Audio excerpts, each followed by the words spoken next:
नमस्कार मित्रमैत्रिणींनो, महाराष्ट्रासाठी अत्यंत दुःखद, अत्यंत वाईट अशी बातमी. अजित पवार यांचा अकाली मृत्यू. एका विमान दुर्घटनेमध्ये अजित पवारांचा हा मृत्यू झाला आहे. तर महाराष्ट्राची ही पोकळी भरून न येणारी आहे. यापूर्वी आपले आर पाटील असतील, गोपीनाथ मुंडे असतील किंवा विलासराव देशमुख असतील आणि आता हे अजित पवार, हे अत्यंत चारही मंत्री हे अत्यंत लोकप्रिय, समाजाची कामं करणारे, जमिनीशी नातं असणारे आणि सर्वसामान्य लोकांच्या समस्या पूर्ण करणारे लोक होते. म्हणजे विमानाच्या बाहेर 2 बॉडी आल्या, त्या अशा फुगलेल्या अवस्थेत होत्या.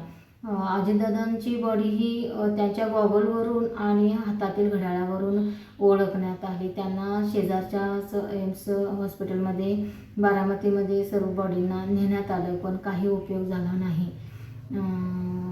तर असं हे हृदयाला, मनाला, जीवाला चटका लावणारी ही एक्झिट अजूनही 1-2-3 तास होऊन गेले या गोष्टीला, पण अजूनही विश्वास बसत नाही आहे की अजितदादा आज आपल्यामध्ये नाही आहेत.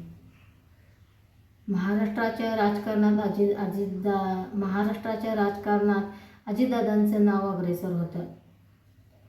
ते सर्वाधिक जास्त काळ उपमुख्यमंत्री पदावर विराजमान होते आणि आहेत, आणि जास्त काळ उपमुख्यमंत्री पद भूषवणारे ते महाराष्ट्राचे एकमेव नेते होते. त्यांनी कधीच धर्माचं राजकारण केलं नाही.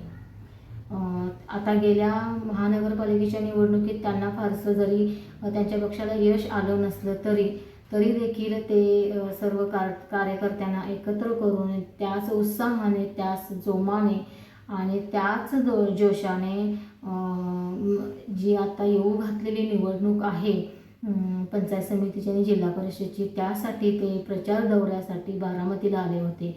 बारामतीच्या आसपास जी 5-6 खेडी आहेत, त्या खेड्यामध्ये त्यांचा सभा होत्या आणि त्या सभेसाठीच ते सकाळी निघाले होते. 9:30ला त्यांची पहिली सभा होती, त्यासाठी ते घाईघाईने निघाले होते. अजितदादा पवारांच्यावर ज्या टीका व्हायच्या, त्या टीकेला, त्या आरोपांना ते कायम हसत खेळतच घ्यायचे. आणि त्यांच्या सभा तुम्ही ऐकला असाल की त्यांच्या सभा ह्या कायम हसत खेळत असायच्या. त्या अगदी सभेतलं वातावरण अगदी ते हलकं करून टाकायचे. आपल्या बोलण्याने, आपल्या देहबोलीतून ते हलकं करून टाकायचे आणि त्यांच्या सभा ह्या हसत खेळत व्हायच्या.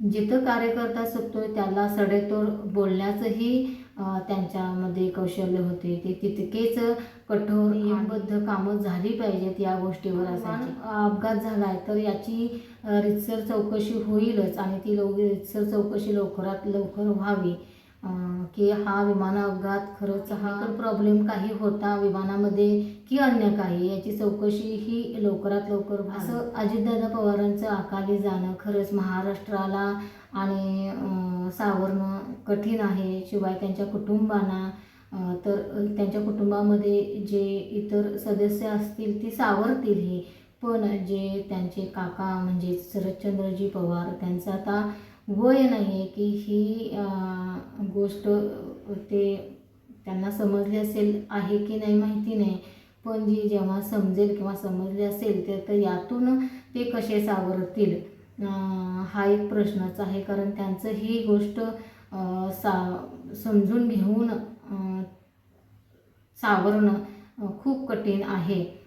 तर यांना आम्ही सर्वजण महाराष्ट्रीय, आम्ही सर्वजण यांच्या कुटुंबासोबत आहोत. स्वतःची अशी स्वतंत्र ओळख भारतामध्ये आणि महाराष्ट्रामध्ये निर्माण करणारे अजितदादा पवार आज आपल्यामध्ये नाही आहेत. तर ईश्वर त्यांच्या आत्म्याला शांती देवो हीच त्यांना भावपूर्ण श्रद्धांजली. धन्यवाद.